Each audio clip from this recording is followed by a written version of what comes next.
Ch.100. It would also be incorrect to ascribe to 1937 the discovery that the personal confession of an accused person was more important than any other kind of proof of facts. This concept had already been formulated in the 20s, and 1937 was just a year when the brilliant teaching of Wyszynski came into its own. Incidentally, even at that time, his teaching was transmitted only to interrogators, prosecutors, for the sake of their own moral steadfastness.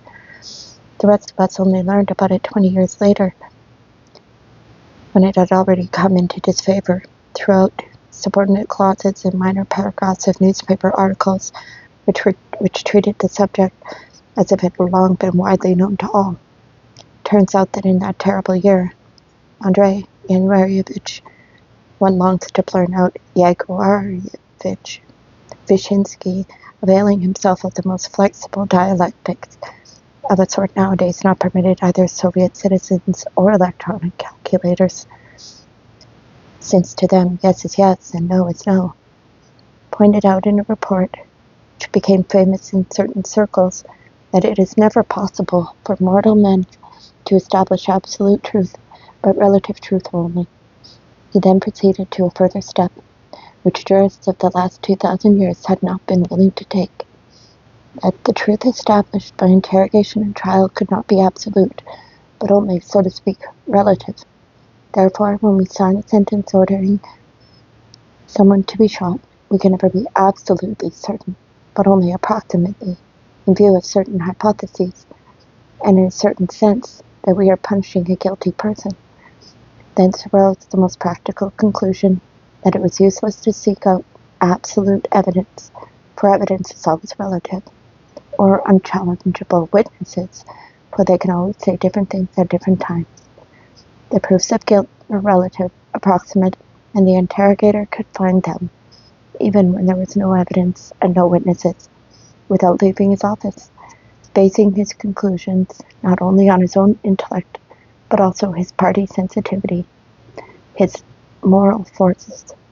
In other words, the superiority of someone who has slept well, has been well fed, and has not been beaten up, and on his character, i.e. his willingness to apply cruelty. Of course, this formulation was much more elegant than Latzis's instructions, but the essence of both was the same. In only one respect did Wyszynski fail to be consistent and retreat from dialectical logic. For some reason, the executioner's bullet, he allowed, was not relative but absolute. Thus it was the conclusions of advanced Soviet jurisprudences, proceeding in a spiral, returned to barbaric or medieval standards, like medieval torturers, our interrogators, prosecutors, judges, agreed to accept the confession of the accused as the chief proof of guilt. However, the simple-minded Middle Ages used dramatic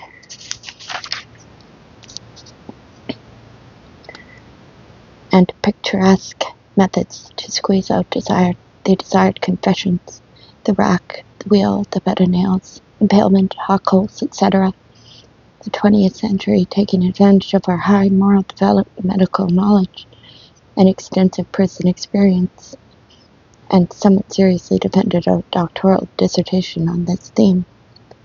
People came to realize that the accumulation of such impressive apparatus was superfluous, and that, on a mass scale, it was also cumbersome. And in addition, there was evidently one other circumstance. As always, Stalin did not pronounce that final word, and his subordinates had to guess what he wanted. Thus the jackal, he left himself an escape hole, so that he could, if he wanted, beat a retreat and write about the dizziness from success. After all, for the first time in human history, the calculated torture of millions was being undertaken, and even with all his strength and power, Stalin could not be absolutely sure of success. In dealing with such an enormous mass of material, the effects of the experiment might differ from those obtained from a smaller sample. An unforeseen explosion might take place, a slippage in a geological fault, or even a worldwide disclosure. In any case, Stalin had to remain innocent, his sacred vestments, angelically pure.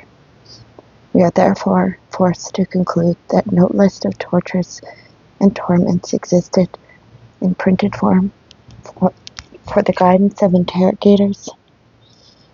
Instead, all that was required for every interrogation department to supply the tribunal with a specific period, with a stipulated number of rabbits who had confessed everything, and it was simply stated, orally but often, that any measures and means employed were good, since they were being used for a lofty purpose, that no interrogator would be made to answer for the death of an accused, and that the prison doctor should interfere as little as possible with the course of the investigation.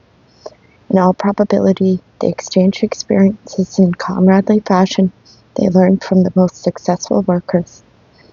Then, too, material rewards were offered, a higher pay for night work, bonus pay for fast work, and there were also definite warnings that interrogators who could not cope with their tasks, even the chief of some provincial NKVD administration, if some sort of mess developed, could show Stalin his hands were clean.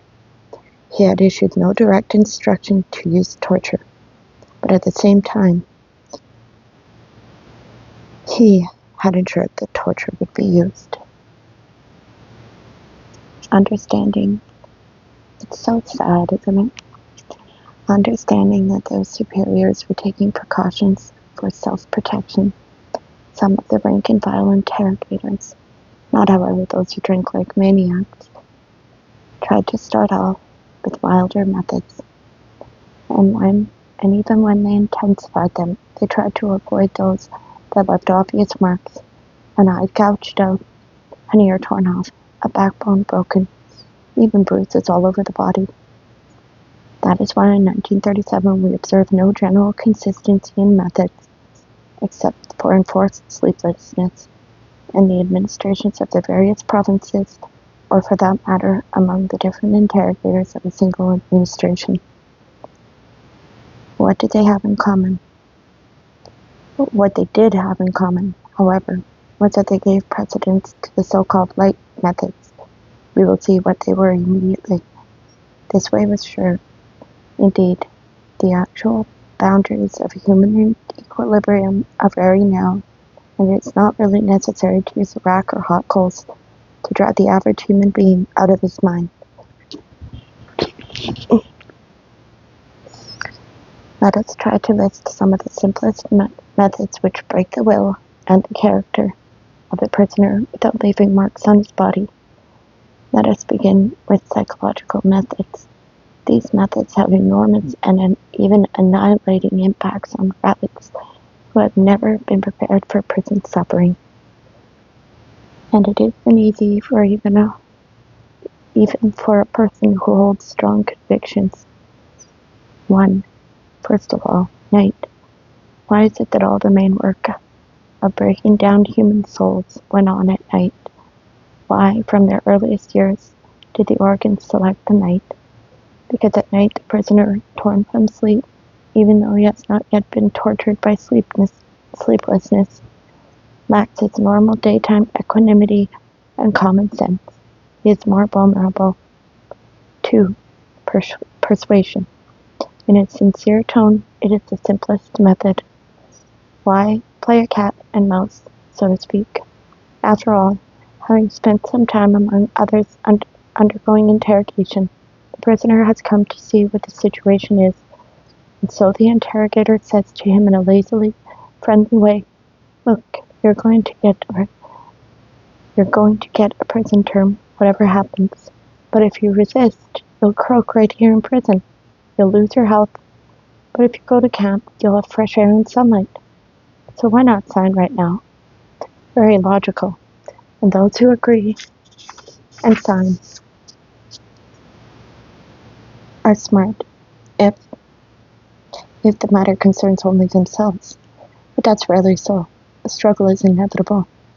Another variant of persuasion is particularly appropriate to the party member. If there are shortages and even famine in the country, then you, as a Bolshevik, have to make up your mind. Can you admit that the whole party is to blame? Or the whole Soviet government? No, of course not. The director of the flax deposit hastened to reply, then be brave and shoulder the blame yourself. And he did. 3. Foul language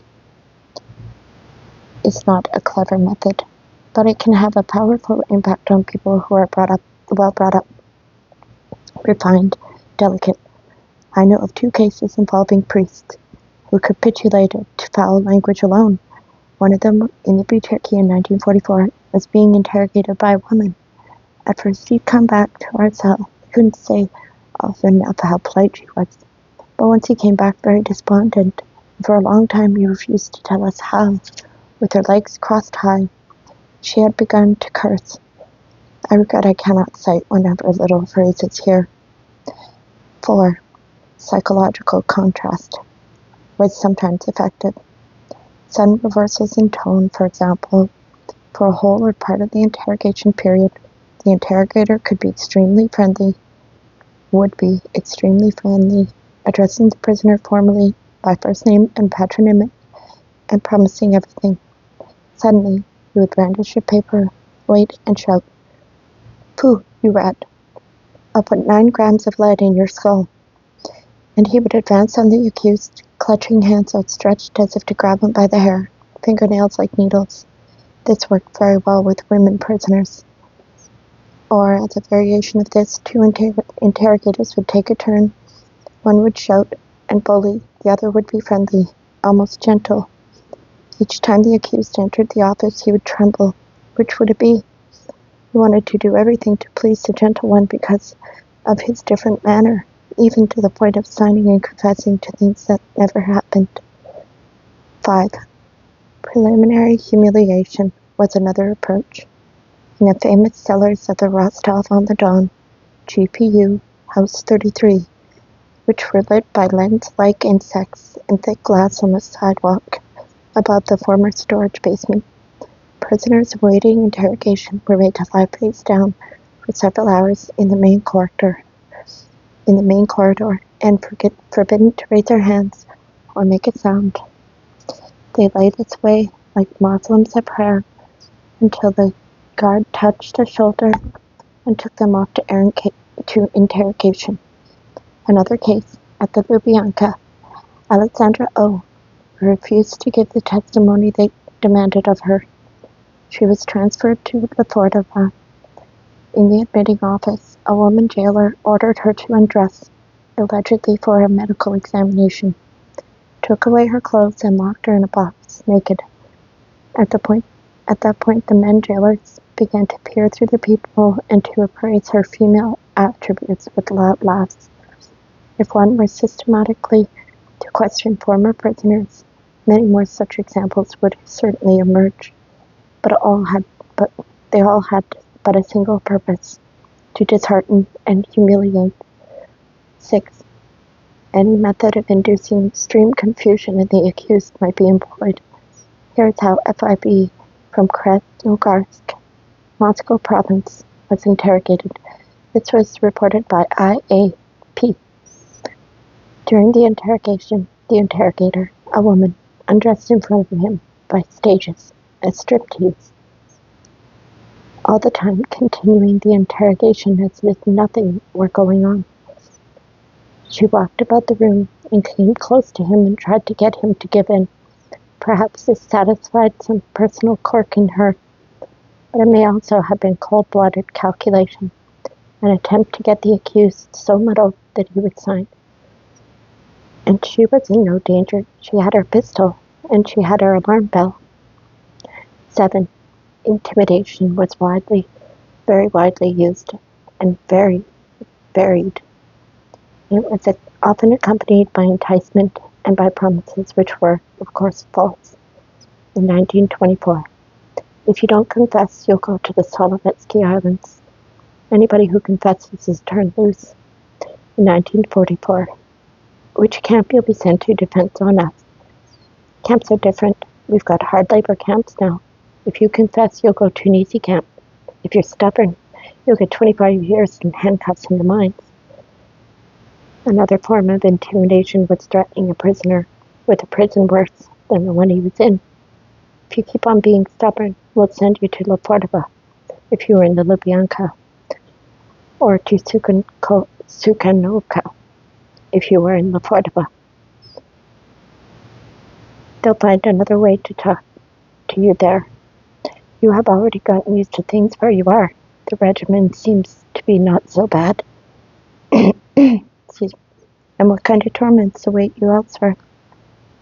Yes, and you also have to be transported there, should you give in. Intimidation works beautifully on those who had not yet been arrested, but had simply received an official summons to Vol.1, the big house. He or she still had a lot to lose.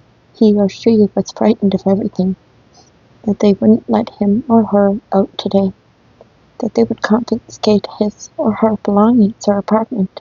He would be ready to give in all kinds of testimony and make all kinds of concessions in order to avoid these dangers.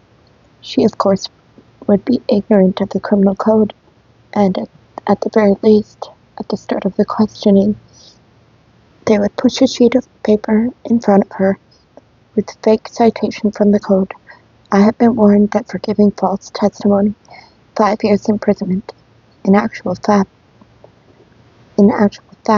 under Article 95, it is 2 years. For refusal to give testimony, 5 years. In actual fact, under Article 92, it is up to 3 months. Here, then, one more of the interrogator's basic methods had entered the picture and will continue to re-enter it. 8. The lie. We lambs were forbidden to lie, but the interrogator could tell all the lies he felt like. Those articles of the law did not apply to him. We had even lost the yardstick with which to gauge. What does he get for lying? He could confront us with as many documents as he chose, bearing the forged signatures of our kinfolk and friends, and it would be just as skillful interrogation technique. Intimidation through enticement and lies was a fundamental method for bringing pressure on the relatives of arrested persons when they were called to give in testimony. If you don't tell us such and such, whatever was being asked, it's going to be the worse for him. You'll be destroying him completely. How hard for a mother to hear that. Signing the paper, pushed it in front of the relatives, is the only way you can save him. Destroy him. 9. Playing on one's affection for those one loved was a game that worked beautifully and on the accused as well. It was the most effective of all the methods of intimidation. One could break even a totally fearless person through his concern for those he loved. Oh, how foresighted was the saying, a man's family are his enemies.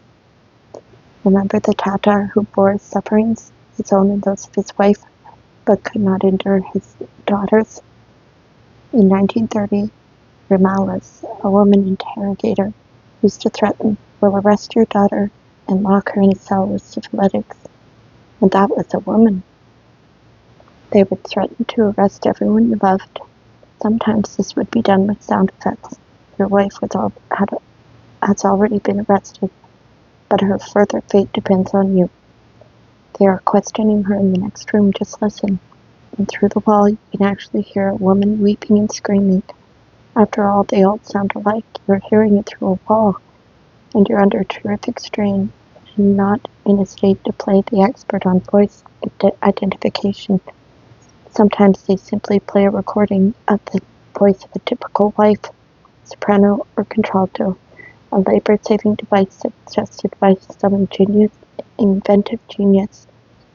And then, without fakery, they actually show you her through the glass door.